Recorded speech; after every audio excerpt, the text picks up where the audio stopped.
Good morning. Good morning also on my part to all of you. And I should, I guess, also say good morning, good afternoon, good evening, good night to all those who are following the live stream. I'm delighted to chair this second session of the day in a room that has warmed up intellectually already. And we will discuss a paper, Discretionary Spending on the Cycle and Why It Matters for Monetary Policy, by Paolo Surico, who is sitting here to my right. And Paolo Surico is a professor of economics at the London Business School and many other roles. And to my left, we have Maria Teresa Valderrama, who will be the discussant. And Maria Teresa is head of the monetary policy section in the Oesterreichische Nationalbank and member of the Eurosystem CHAMP research network. Now, research on monetary policy is increasingly delving into granular details to uncover the heterogeneities within the monetary transmission mechanism. Heterogeneity refers to the different ways that individuals, firms, and sectors are affected by or respond to monetary policy, resulting in varied impacts across the economy. These include, to just name a few, state-dependent heterogeneities, such as those arising from financial fragility, industry-specific differences, for instance, between manufacturing or services sectors, and discrepancies based on household wealth and income. Now, this line of research is crucial for the European Central Bank, as it enhances our understanding of how monetary policy gets in all the cracks of the economy. And as highlighted yesterday by our president and by our chief economist, Phil Blaine, when they presented the conclusions of our strategy review, we base our monetary policy decisions, including the evaluation of their proportionality and potential side effects, on an integrated assessment of all relevant factors. Ultimately, a deeper understanding of the transmission mechanism can improve the efficiency and the effectiveness of our policies. Now, this session's paper contributes to this important field by exploring the heterogeneous effects of monetary policy across sectors, producing necessities versus discretionary goods. And there's no one who can better explain that than Paolo. So the floor is yours, and it is not just the floor, but the stage, because you asked me yesterday, can I please walk around? Because that is the way that I can really impress my thoughts on this audience. So please, the stage is yours. Thank you. You have 20 minutes for that.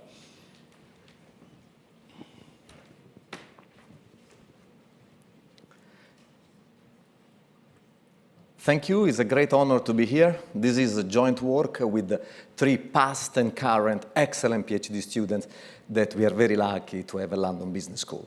They are really the main driver behind this paper, and Chiara is sitting there in the audience. Michele has a deep knowledge of the theory and the optimal monetary policy we're going to discuss. Natalie and Chiara have a deep knowledge of the microdata, the estimation and the identification that we use, and I have a deep knowledge of the 3 of them. What I want to start with is a quote from Engels. So what we propose here is a new framework to think about business cycle, to think about consumption and therefore monetary policy. The poorer a family is, the greater the proportion of total expenditure it must devote to the provision of nourishment. When income is small, most of it goes to put food on the table, to necessity.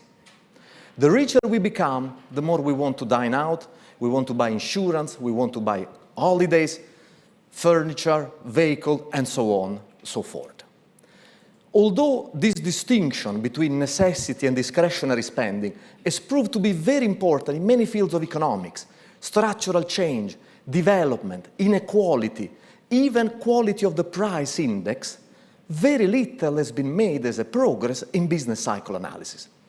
This is surprising because when the Bank of England, for example, among many other central banks, asked respondents, what is your first response to the cost of living crisis? The vast majority of respondents clearly identifying cutting non-essential, cutting discretionary spending out of their budget as a way to respond to an increase in the cost of living. So what we do in this paper, we take a bottom-up approach, starting from granular microdata, plenty of data set, to generate macroeconomic time series. We start from final consumption. There, the British ONS already provide a categorization in necessity and discretionary, but we have verified that these largely correspond to necessity being goods and services whose budget share decline with income, and income elasticity below 1. Whereas discretionary are goods and services whose income elasticity is above 1. Discretionary is when budget share increase with your income. Example of necessity are food, energy, medical product and services, personal care, insurance. Example of discretionary are vehicle, hospitality, clothing, dining out, package holidays, and so on and so forth. But we want to move beyond consumption. Also look at employment, industrial production, and many other outcomes. So we need to decide how to classify intermediate inputs. We look at input-output table, and the Leontief invert to attribute this intermediate industry to final industry. And this allows us to categorize discretionary and necessity sector. This provides us with a novel set of macroeconomic time series that can apply to all the standard time series econometrics that we know. Time series on consumption, prices, labor market, financial market, and so on and so forth, separated into discretionary and necessity. This is what the data look like. What you see in black is the standard aggregate consumption for the euro area. What you have probably not seen before is the blue line, discretionary spending, and the red line, necessity spending. As you can see, discretionary spending are easier to postpone. This is what really drives the business cycle. Whenever there is a recession, there is a large drop in spending. Wherever there is a boom, there is a large increase in discretionary spending. And this happens across all recessions. In fact, we can do even more and look at the last 3 recessions. Normalize to 0 the start of the recession and ask how much of the drop in aggregate consumption is actually driven by cutting discretionary spending. And in each of these 3 recessions over our sample, we found that 95% of the movement in aggregate consumption is actually driven by cutting discretionary spending.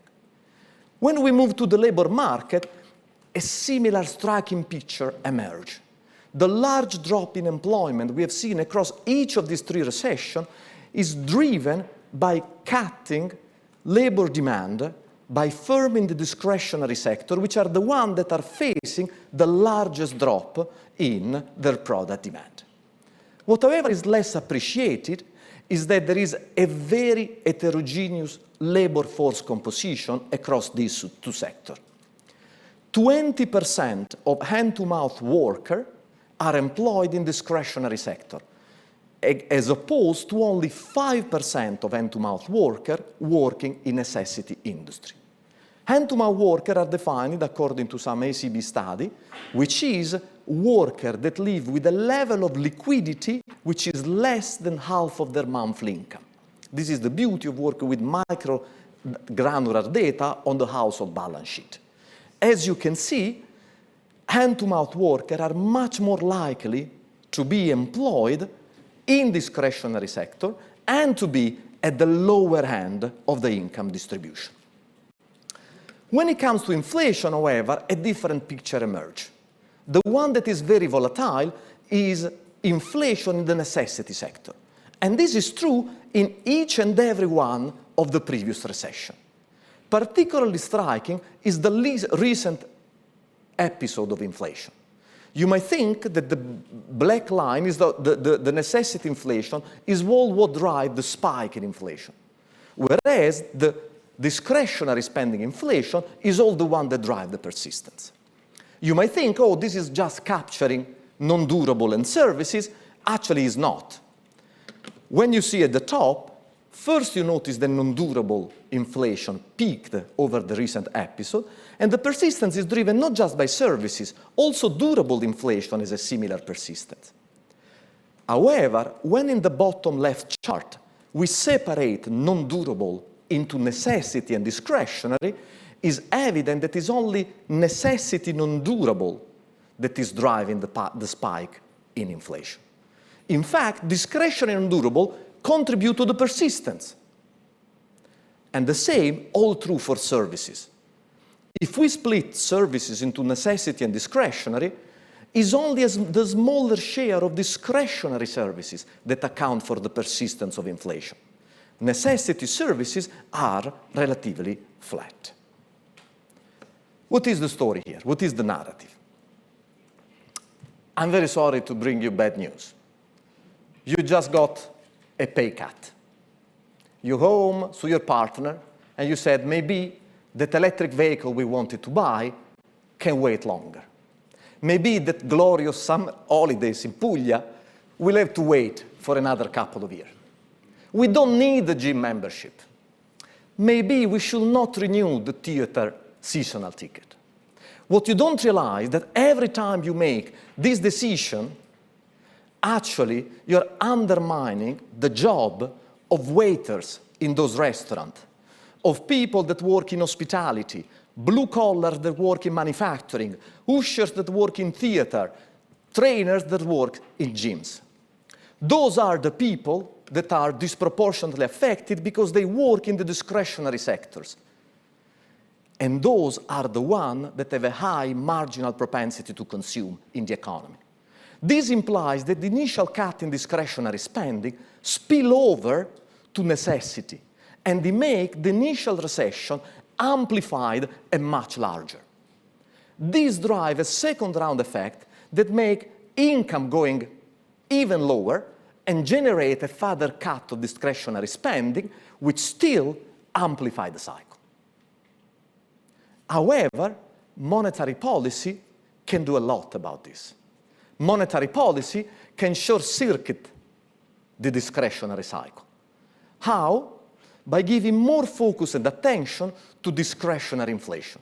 Because by doing that, it closes the output gap and prevent the second-round effect, prevent hand-to-mouth workers to lose the job, and therefore prevent the amplification of the recession that is generated by the cut in discretionary spending. I will clarify later on that this has nothing to do with the central bank to having an additional redistributive objective. In fact, this is true because the central bank only cares about aggregate inflation and aggregate output. But it needs to short-circuit this discretionary cycle to achieve better outcome on aggregate variable.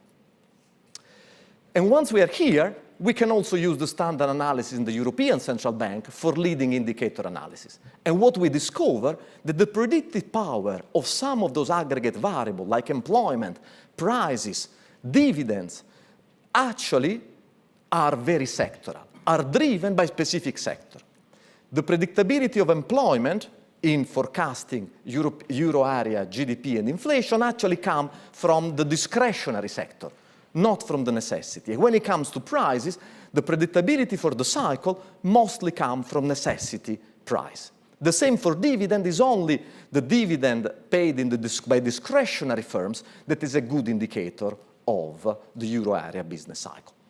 In fact, we go on and generated a very granular series of stock returns and dividend growth by firms in discretionary and in necessity sector, and the ones that are more volatile and change more their stock prices and dividend payment are actually in the discretionary sector.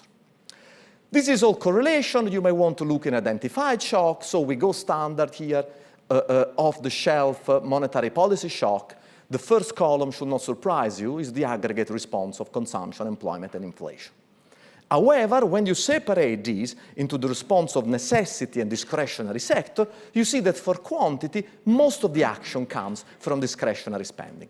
After an interest rate hike, is discretionary spending that gets cut, is labor demand in discretionary sector that gets cut, but it is inflation in necessity, the one that takes the largest hit. This paper fit into a much broader research effort concerted by the European Central Bank and National Central Bank, which I have the honor to contribute to, which is CHAMP, looking at the heterogeneity across country, household, financial condition, and firms in the transmission of monetary policy. This also contributes to another very important research network at the ECB, the wage tracker. They look at heterogeneity in wage negotiation across country and sector and how this affects the transmission of monetary policy. This paper tried to contribute, exposed actually after this presentation, to the CHAMP network, and we have ongoing work with Sara, Carlo, and Christian that try to contribute to both, also to the ECB wage tracker, how the staggered setting of wage negotiation could account for the recent spike in inflation. So what we have learned so far? During a recession, after an interest rate hike, households cut discretionary spending more. This implies that firms in discretionary sector face an incentive to cut more their labor demand. I didn't have time to show you the response of wages, but this is much more muted and much more symmetrical. It's really this comes from the extensive margin, dropping people, firing people. And the people that are fired tend to be much more likely hand to mouth, because this is the higher share of workers work in discretionary sector. This is important because those are the workers with the high marginal propensity to consume, and therefore are the ones that they're going to cut sharply that consumption whenever they lose their job. On the other hand, necessity inflation is the one that is more volatile, is the one that responds more. Those are a number of facts. I hope that some of them are new, are intriguing, but the legitimate question is, and so what? What is the role for monetary policy? So what we do here, we build another framework for monetary policy that is based on two pillars. The first assumption, we want heterogeneity in spending. To do that, we have non-homothetic preference on two goods with different income elasticity. This allows us to have households that during booms want to spend more on discretionary because their budget share increases when income is up. And during contraction, they want to cut on discretionary because they are easier to postpone. The electric vehicles, the Puglia holidays, and so on and so forth. Also, we want to respect the feature of euro area data, and we want to give discretionary sector a higher share of hand-to-mouth workers employed there. We show in the paper that these two features, heterogeneity in spending and heterogeneity in the labor force composition, endogenously generate a cyclical labor demand. Firms tend to lay off more hand-to-mouth workers during recession and to hire more during expansion. Everything else in the model is relatively standard. We need sticky price to give a role to monetary policy. We give an attentive household to match the hump shape of the impulse responses. And then we have a standard Taylor rule, except we add an omega parameter. This is a parameter that gives more weight to discretionary inflation, pi d, relative to necessity inflation, pi n. Where omega is 0, you mostly focus on necessity inflation. When omega is 1, you mostly focus on discretionary inflation. What do? We derive the welfare-based loss function. We take a second-order approximation, and we evaluate different interest rate rule by changing omega in the interest rate rule, by changing how much the central bank should focus on discretionary versus necessity inflation. And this is the result that we get. The vertical line represents the percentage change in the loss function. High value is bad, the loss function is higher. Lower value is good, the loss is becoming smaller. What you see as a vertical red line is the weight in the consumption basket of discretionary spending in the data. Let me start by the flat line. This will be a standard representative agent model, or a model in which has hand-to-mouth workers which are evenly spread across the two sectors. In that kind of model, targeting one sector or the other, focusing more on one sector or the other, it doesn't get any benefits.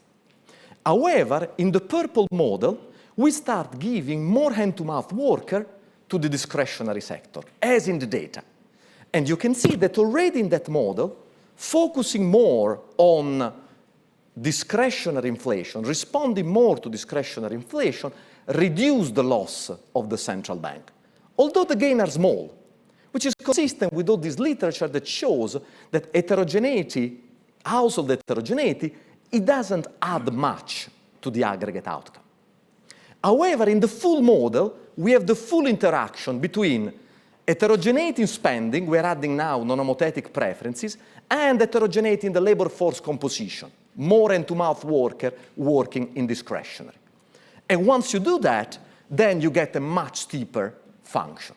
Now, focusing more, responding more with the interest rate to discretionary inflation generate better outcome. Let me emphasize, this does not mean changing the inflation target. This means in the same framework and with the same target, the central bank can achieve superior outcome by focusing more on discretionary inflation. Not because of discretionary inflation itself, but to achieve better outcome on aggregate inflation and aggregate outcome. Let me develop further this point with an intuition that really goes into the math of our paper. Before, I have showed you one parameter in the interest rate rule. Now I'm showing you a parameter in the weight of the output gap in the central bank loss function relative to inflation. Let me start from the textbook representative agent model. Here we get the classical result. Really, monetary policy should mostly care about inflation. The relative weight on the output gap is almost zero.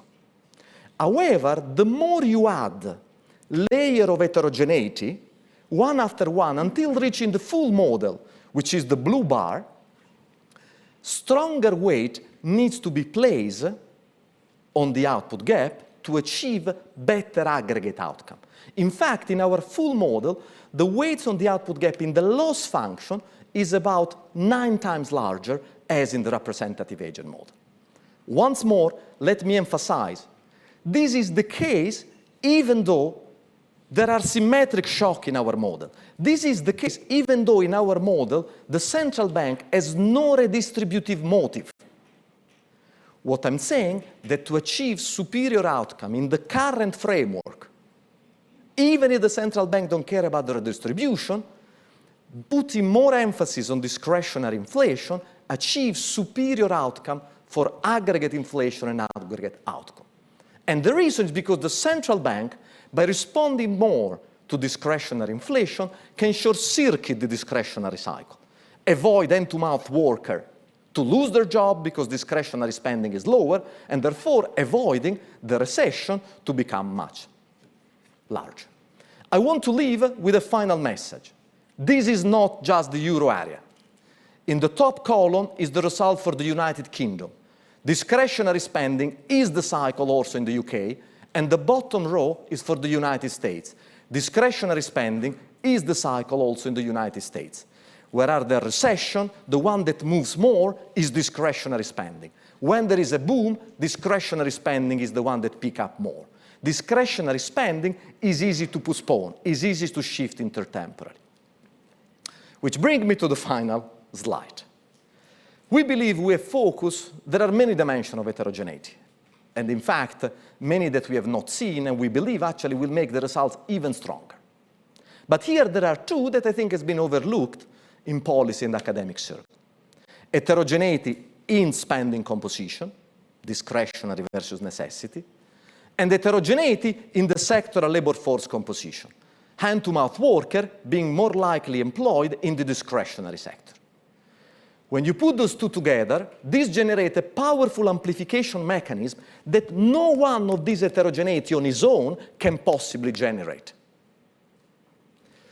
The main takeaway from our analysis is that focusing, responding more to discretionary inflation can help stabilize aggregate demand more within the same current target of the central bank, within the same current framework, without emphasizing a separate motive for redistribution. Redistribution matters to achieve better aggregate outcome even when shocks are entirely symmetric and when the redistribution is not a motive on its own. You can interpret our result as a theoretical foundation for a richer, better measure of core inflation. What is core inflation? Is a broader measure of discretionary inflation. There is actually more necessity inflation than food and energy that the central bank would like to focus on. I have been delighted to be asked to write this paper, and I'm very proud of all the effort we have made. I can tell you that if I knew the pain it would have taken to write this paper, I would have not accepted this invitation. But now that the fixed cost has been paid, we will be super happy to share the codes and the analysis for everyone to take over and continue on this journey. Thank you very much.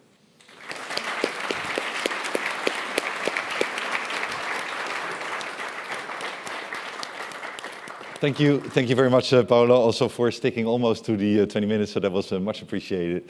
Please, Maria Teresa, the floor is yours for 10 minutes. Okay. So good morning, everybody. I would like to thank the organizers for inviting me to my slides. Okay. To invite me to discuss this very nice paper, a very rich paper. The usual disclaimer applies. These are my views and not those of the ÖNB or the Eurosystem, and also not the CHAMP Research Network. I also have a warning that, as also Paolo, he got only 20 minutes. I only got 10 minutes to discuss a really very rich paper. So I'm going to. I don't think I'm going to do justice to all the work that has been done in this paper, and I'm going to concentrate a little bit on the things that I think are more relevant. So what is the paper for me? This is my interpretation. I hope I don't fall down from here. So I think that, Paolo just mentioned it, the way we think about traditional categories of consumption do not take into account that we are all different, that we have different preferences, different incomes, so there's non-homothetic preferences. And as Paolo showed, that has very important implications for how monetary policy is transmitted to the economy, and especially how shocks are amplified in the economy. So what they do is that they propose we will distinguish between discretionary necessity spending. They act on their words, and they create all this data work on creating categories of necessity, the necessity sector and the discretionary sector for a bunch of different variables. So we have consumption, we have inflation, we have stock prices. I can't remember anymore, but they have a lot of data. And they also do this impulse response analysis to show that they matter how shocks are amplified in the economy. And then, for me, an important part of the paper is that they apply this calibrated theoretical model, incorporate these features that they look in the data, that they find in the data, and try to revisit the design of optimal monetary policy. I think that Paolo was a little bit more cautious in his presentation than what is in the paper, so I have the paper version. And the main features of this theoretical model are, then you have these different preferences in the utility function, you have heterogeneous labor markets, you have this higher share of hand-to-mouth workers in the discretionary sector, and you have homogeneous nominal rigidities. So let me go to this disappearing, and I don't know it by heart. Okay, so the main contributions of the empirical part. Okay, so I'll have to okay, leave it there. So for me, what are the main contributions for the empirical part? So one is that they show this that discretionary spending is more sensitive to the shocks or to the business cycle. As I said, the data work is really amazing, and I think that it is also a big contribution to the literature, and also knowing that you will share the codes, and also I think that it will complement a lot these projects that we have in the CHAMP Research Network. But it is also at the same time more evidence that the importance of sectoral data and granular data. And here is again an area where we lag the United States a little bit, like in your US version of the paper, the non-essential essentials business cycle. I think the data work was better, and here we see again that in the euro area, well, of course we're 20 countries and so on, but still we have to do more work to get this kind of data. Now, from the theoretical part, I will concentrate on these policy recommendations. And basically the idea, and I think Paolo mentioned it also many times during his presentations, is that since these hand-to-mouth workers receive basically this double whammy of, you have a recession and then the demand for their labor goes down, then they are more exposed to output fluctuations, and for the central bank, this output stabilization becomes more important.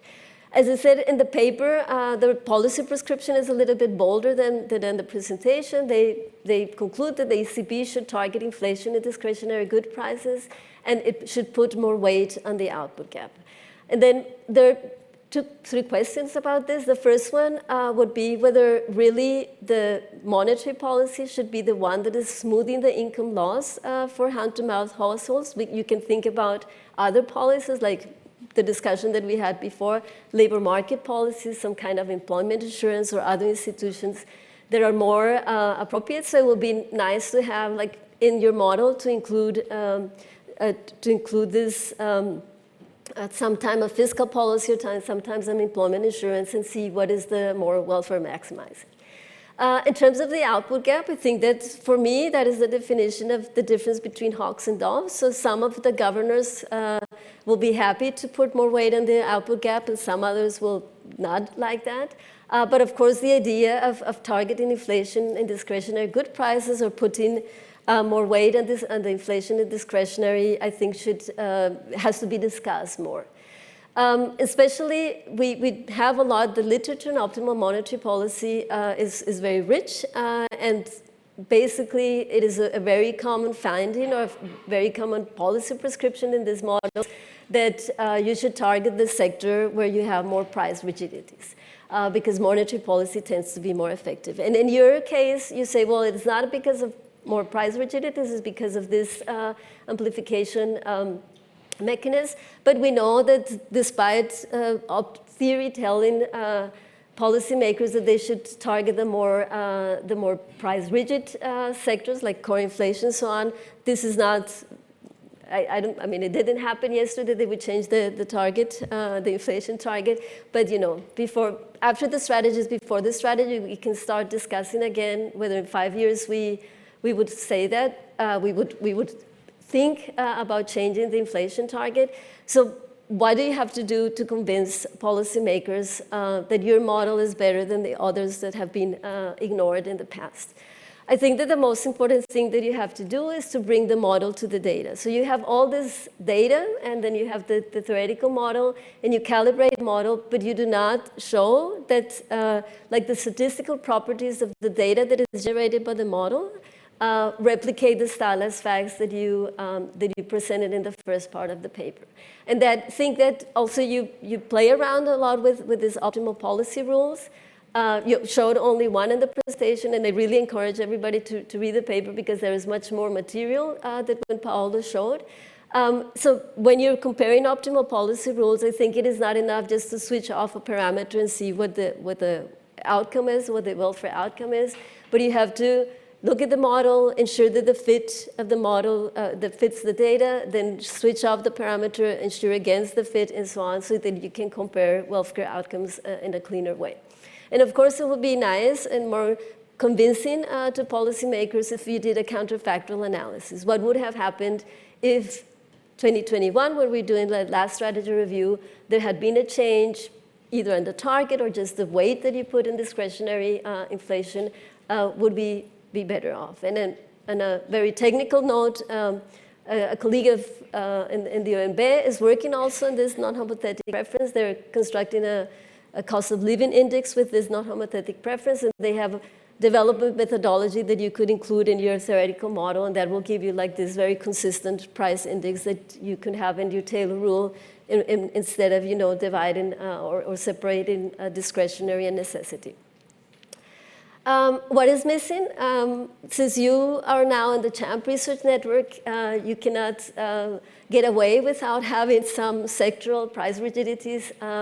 We have seen that, especially in the last inflation surge, that those were really very important elements that were driving the inflation surge. And also, there are a lot of papers in the CHAMP network. Here, I citing only the ones that are already working paper published, but there's a lot more coming that show that this sectoral price rigidities, this heterogeneity, has a big effect on how shocks are amplified. And also all the literature production networks shows also how shocks are amplified. And I think that will be either a complement that they work with your data, or that you include some of these rigidities in your model. And I think that what would be interesting also is that those channels, you can compare those channels and also see how relevant your channel is compared to the channels that these other authors have shown, especially, and see, okay, would the policy prescription remain the same if you find out that your amplification channel is not as relevant as the others. So I will stop here because I have only 11 seconds, and the rest is just repetition. Thank you. Thank you.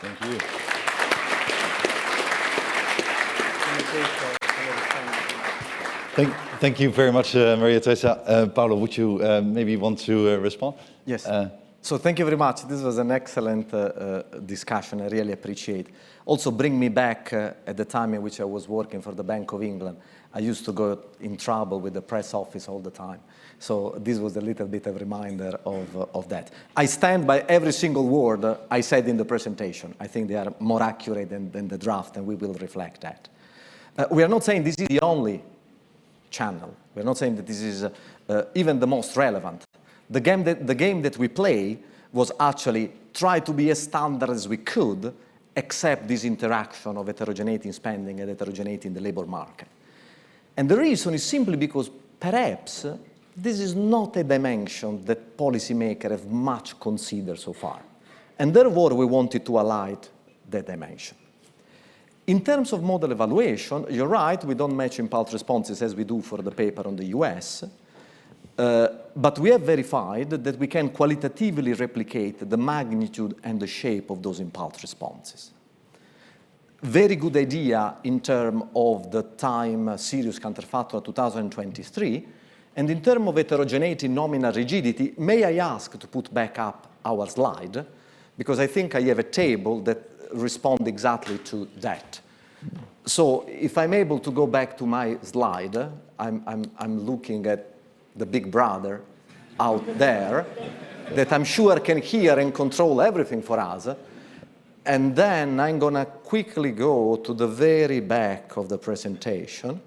And I wanted to show that one of the maniac Herculean things that we did was even to compute the average probability of nominal adjustment in prices and wages, thanks to the great help of Sarah Holton and the colleague Botelho and al. That have first worked on those data. What you can see is that there is no much asymmetry in wage rigidity between necessity and discretionary sector for wages. However, when you go to prices, if anything, discretionary sector adjusts less frequently. So the nominal rigidity goes in our favor. The reason why we assume no heterogeneity in price stickiness across sector, exactly to show that even in a model in which there is no sectoral shock, in which there is no sectoral heterogeneity in nominal rigidity, even in that plain model, you still have an incentive to respond more to sectoral inflation. If we were to feature in our model even the asymmetry nominal rigidity that the data support, so discretionary prices are more rigid, we will find an even stronger motive to respond to discretionary inflation. But we thought it was a cheap shot, so we went for let's stack the cards against us. Paolo, if you knew how many people have already asked for the floor, you wanted to maybe wait for some questions. I was trying to cry them out. No, sure. No, very good, very good. I was going to ask an ice-breaking question, but I'm not going to do that because I already have too many, and also because nowadays, alas, we have a lack of ice and not too much of it. That having been said, I had a gentleman right there. Please, on the second row, and then I will go to Francois. Jordi Galí, Cray and UPF. Very interesting, Paolo, as usual. I have a couple of comments. Now, you didn't talk about the type of shocks that were driving fluctuations. So one wonders whether your conclusions are robust, even if you were to condition on each shock. And that would be surprising to me, because if you think about, for instance, the possibility of a cost-push inflationary shock in the discretionary sector, I mean, following your prescription would call for a large reduction in employment in that sector in order to tame inflation, and that would have large negative consequences for aggregate output and aggregate employment for the reasons you said. And the other thing is, in your rule, you allow for this differential response to inflation in the two sectors, but the logic of the model would seem to call for a differential response to employment in the two sectors, or to the output gap in the two sectors, but you don't seem to allow for that. Thank you. Thank you. I'll take Francois and Isabel, and then we try to answer. Grazie, Paolo, for this fascinating presentation. If I take the risk to oversimplify your monetary policy message, we could say that your recommendation is that we should focus much more on core inflation, even if fine-tuned, and much less on headline inflation. Hence, two questions. Would you agree with this oversimplification? And B, there is at least one risk, because for households, there is no such thing as core inflation. They look at headline inflation.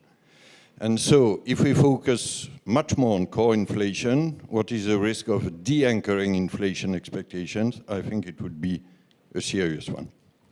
Thank you, Francois. Isabel, and then we take the first round. So actually my first question was Jordi's question. So my second question is very close to Francois' question. So it seems we all have the kind of the same ideas. So I was wondering, I mean, if I look at your the dynamics of the inflation of the necessities, I mean, this looks as being driven mainly by energy. So are you asking us to look through energy price shocks, which would not precisely be the lesson that we've learned from the previous inflation surge? Please. Excellent. So, all excellent question. So here, Jordi, you're absolutely right. We look at an aggregate cost push shock. But it will be very interesting what you are discussing, which is what would happen if this cost push shock was evenly and asymmetric across the two sectors. We haven't got there. I just want to make the case, you know, this was more the kind of Werning, Lorenzoni, Straub kind of analysis of the sectoral shock. They're saying this is a supply shock that gets propagated through demand. Here we're almost playing the opposite game. This is a demand shock that gets propagated through supply. The point I'm trying to make is that once you start looking at the economy from this new perspective of discretionary and necessity, all sorts of interesting questions come about. We have not looked at what you suggest, but I think it will be super interesting to look at that if my co-authors do not drop me by extortion. Also, the response of the output gap is, believe me, is the first item in our agenda. Is what we wanted to look at, but we were just overwhelmed by all the kind of analysis that we have done. So we want to see, here I'm talking of, so it's a little bit the logic of the standard New Keynesian model that actually you taught me, that actually you want to close the output gap and then by coincidence happen this to be inflation targeting. Here I'm appealing to the kind of same of logic. You want to close the output gap that happens to be the discretionary sector because drives that. But we are definitely going to look at what's going to happen if you change the interest rate response to the sectoral output gap. We have not been there, but it's very, very useful. Regarding core versus necessity, just to be clear, food and energy represent, and Chiara, please correct me if I'm wrong, around 25 to 30% of the consumption basket, and there is another 20% that comes from other necessity. To a first approximation, we are suggesting that if not necessity, if not discretionary, at least looking at core inflation could achieve a better outcome. But for very different reason for the why you have been focusing on core inflation. Not because it's more volatile, Not because there is a different rigidity, but to short-circuit this second-round effect from hand-to-mouth consumer. So I'm happy with that, you called it, I'm quoting you, simplification, but as long as we understand that is a very, very different motive from the one that we have used so far to focus on core inflation. Maria, anything to add? No. Okay, very good. Then we go to Yannis, and then to your neighbor, and then I have Philip Lane. Thank you, Paolo. That's an excellent paper. I would say a revolutionary one. But, however, this I knew there was a death kiss coming. I could feel it. As you know, our mandate is consumer price inflation. So we don't have the liberty to choose what kind of inflation we stabilize. But suppose that we had the liberty to do that. As you know, there is a school of thought which criticizes central banks by ignoring the inflation of the poor. And the inflation of the poor is actually the inflation of the necessities. So if we choose in your Taylor rule the weights in favor of discretion rather than necessities, I think that we come out with very strange situations, and the social criticism will become even more intense by ignoring the inflation of the poor. So how do you respond to that? Thank you, Yannis. You can just give the microphone to your left. Yeah, it was the same question on communication. How will a central bank communicate to the public that its mandate is to stabilize luxury or non-essential price indexes? Can I respond? Because it's super important. Of course you can, but I'm going to look at Philip Lane whether you think your question fits very well or not. You go ahead, and then, you know. Well, maybe the first comment I have is, over the last 6 years, we've also had the Consumer Expectation Survey, and it just screams out of that survey the non-homothetic point. So repeatedly, we've looked at what the bottom decile, and throughout the deciles, the expenditure shares they have. And this basic issue, which, you know, I think you're highlighting, which is, because we know people work in different sectors according to their skill level, we know the expenditure shares are very different. So, you know, the fundamentals you have here, you know, look very promising. But a bit like the discussant, the question is, during this episode, we also had a lot of fiscal intervention, which I'm sure were all optimal policy interventions, where the fiscal authorities across Europe were targeting more or less their version of necessary expenditure. Now, we always would say targeted. We want it to be targeted, because you could also maybe cross-reference by income level. But if you added optimal subsidies, I wonder what your results would look like. And then the third element is there's another margin, which I'm not sure you have in the model, which is the open economy dimension, because it turns out a lot of the necessities are very tradable. So energy and food, a lot of food is very tradable. And when you have that margin as well, you know, there's, of course, a long tradition of traded versus non-traded. So if you add that dimension, what does it look like? I propose we do another round of answering. Thank you very much. Yannis, Silvana, actually yesterday I asked Philip Hartman, can you please ask me that question? Because I would love to clarify. So I don't know whether Philip feed you or this came spontaneously, but this is so important. Let me split into two. You are saying the inflation of the poor, the consumption of the poor. There is a scream out there to focus on that. I get that. I'm just saying the flip side. I'm asking you to look at the employment of the poor. What I'm saying here, we might be perhaps focusing too much on the inflation and the consumption of the poor as opposed to the employment of the poor. Because what's happened with discretionary inflation, discretionary spending, if you look through consumption and inflation, you realize that the poor lose their job. So this is actually monetary policy that short-circuit the cycle to protect the job of the poor. So the narrative we are suggesting, I'm not saying that the consumption and inflation of the poor is not important, but I'm saying that that narrative is missing the employment of the poor, and that is much more powerful transmission mechanism for monetary policy. So let me also clarify this. We have not changed the target of the central bank. We are not saying, I wrote it, but I'm going to adjust that. But I'm standing with what I said in the presentation. In our loss function, the weight on the redistributive motive is actually very small. You don't have to change your loss function. You don't have to change your mandate. Still, you will keep aggregate CPI. But what I'm saying that to achieve better outcome for aggregate inflation and aggregate output, responding more to sectoral inflation would improve that outcome. It doesn't have to be a change in the objective function, in your mandate. I'm saying that to achieve that mandate, you can respond more to sectoral inflation because you protect the employment of the poor and kill this second round effect. Philip, this is an excellent point. In the other paper, now I don't want to overcomplicate things, we go and look into fiscal policy.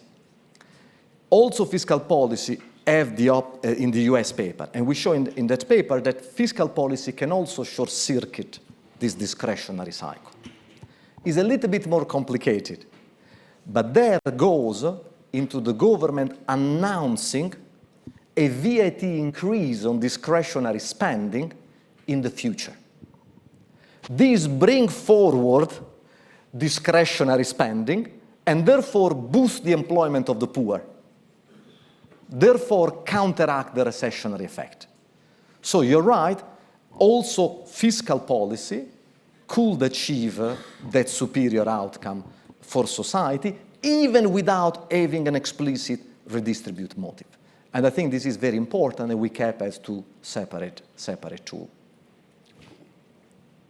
I just want to reiterate what I saw during my discussion, that when you describe it, it sounds very much like that should be the job of somebody else and not the monetary policy to smooth basically the employment of the hand-to-mouth workers. But I think it will be just nice to have a competing policy or a competing model that shows which one is more welfare enhancing. But please, let me clarify once more. I'm saying the central bank should do that not because it's interested to protect the employment of hand-to-mouth of the poor people per se, but because by protecting that, help with inflation, aggregate inflation, and aggregate outcome. So it's not the job of the central bank to care about the redistribution. I think that's the job of the government. But the redistribution has massive impact on aggregate inflation and aggregate output. And this is the only extent to which the central bank should intervene, and focusing more on discretionary inflation.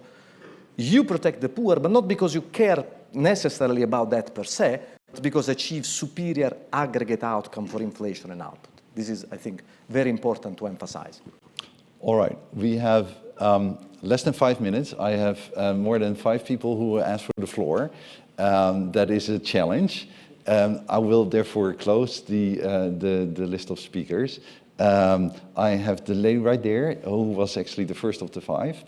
And then I will go to Oscar Arthur. And then I might move back to this side of the room. Please. Beata Jaworczyk, EBRD and Oxford.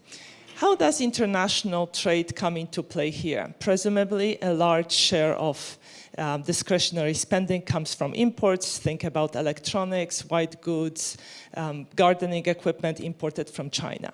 If the efforts of advanced economies to reshore, to bring back production are successful, does it mean that tilting the structure of the economy towards discretionary sectors will lead to amplification of business cycles through the mechanism you described? Thank you very much. Oscar.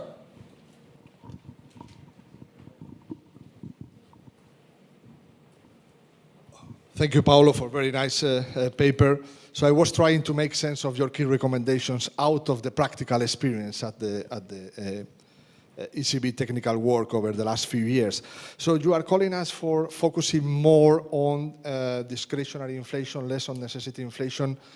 But necessity inflation is probably overpopulated by energy and food items, as Isabel mentioned before, which are likely to be driven especially by supply factors more than discretionary inflation.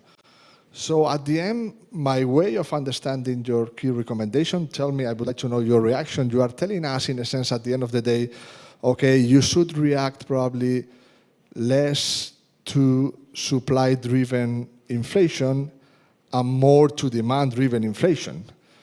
Well, probably this is what central banks have been doing most of the time, no?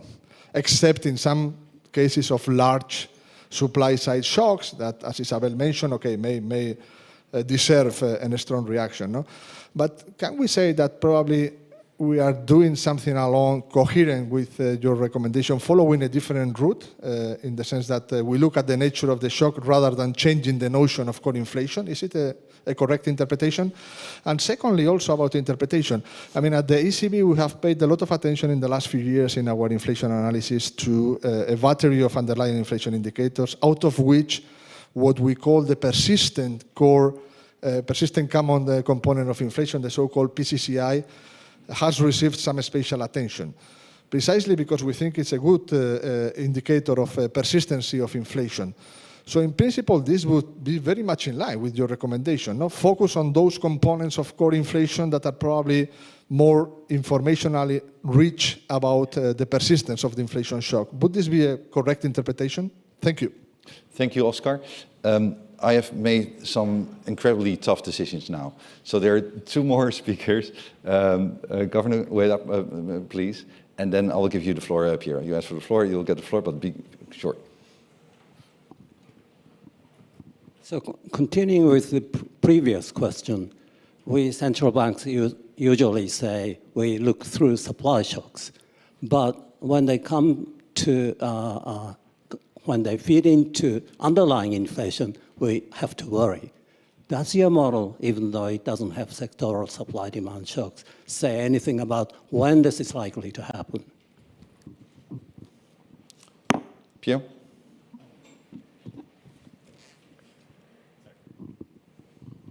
Thank you. Thank you for this very interesting paper.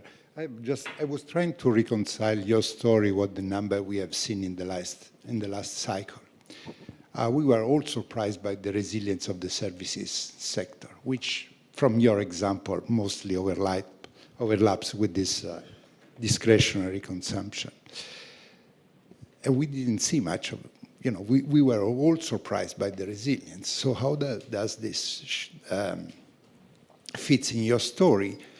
And maybe you are missing one additional dimension of heterogeneity, which is the composition of disposable income across the income distribution. Maybe this is an important contribution that would allow you to explain why, despite the fact that, you know, according to your story, services should have not performed so well as they did, perhaps has to do with the composition of income distribution, of the disposable income across the income distribution. Thank you, Piero. Paolo, and then we close. So, all very interesting. Let me clarify something. One of the main takeaways from the paper is that this is so much different from services, durable and non-durable categorization. So I think it's very misleading to look at those results and try to make it squaring to how they reconcile. In the paper, we do that. In fact, again, if I can ask the big brother to put up another table from the presentation, I think this could give the number for that. To go back to your point, no, so you're right that the vast majority of durable goods are discretionary. But there is a 50% of after discretionary goods that actually are services.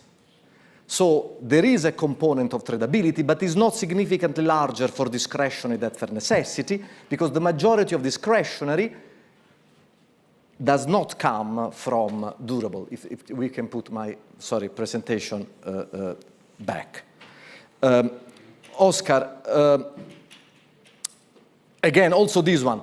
To a first approximation, we discussed this before. this is a list of how necessity and discretionary can be non-durable necessity, non-durable discretion, and also between services. So those are a list of examples. And here is a list of the table. So this is the point I wanted to make. Services are equally split between the two. In fact, services and non-durable are an even larger share of discretionary than those are durable themselves. So there is some nuisance to be added, but yes, to a first approximation, food and energy account for 40% of the necessity, but there is more. Move less, but there is more, and here there is a list of what there is more there. Who am I to tell the European Central Bank what to do? But if you tell me that you are already doing, I take a great pride, because now perhaps there is a theoretical foundation that goes into this divide for what you're doing. And if the message that you take away is now we have discovered that the persistence comes from discretionary inflation and that the high-frequency movement comes from necessity, I think this is the right message to take. I'm not a big fan, I discussed this last year here in Sintra, of the supply-demand dichotomy, because I really don't think it's useful. I focus on a general recession, I focus on a monetary policy shock, but when there is a recession, hand-to-mouth are the first to lose the job, especially in the discretionary sector. I don't want to say almost independently of the source of the shock. It's not really like that, but I think it's more than supply and demand, and I'm just emphasizing that the necessities discretionary divide is a different way of thinking about persistence of inflation, business cycle, unemployment, and all the other effects. And then the third question I forgot. Sorry, I even took note. Was, okay, also this one. There are discretionary and service. So there is also plenty of necessity sector, necessity services, and discretionary services. The composition of disposable income is very, very important. And you're right, we don't impose that heterogeneity in the response of disposable income. We get at an outcome, both in our model, in our data. Poor households are the ones that they drop their disposable income more, and their disposable income is more tilted in the data and in the model toward necessity. So a cut in discretionary spill over to necessity and bring the whole economy down. That's why fiscal and monetary policy can have a big role in short-circuit that. Paolo, thank you so much. I see that Claire is waiting to step up. My summary will be as brief as the Vice President who showed the way. So the only thing I want to say is that we will now all go to the gym. We will order tickets for the opera. Then we will take our new electrical car and drive to beautiful, albeit warm, Puglia. And now, joking apart, while we do that, we will think about not just the inflation of the poor, but also the employment of the poor. And with that, Maria Teresa and Paolo, thank you so much. Thank you. I think we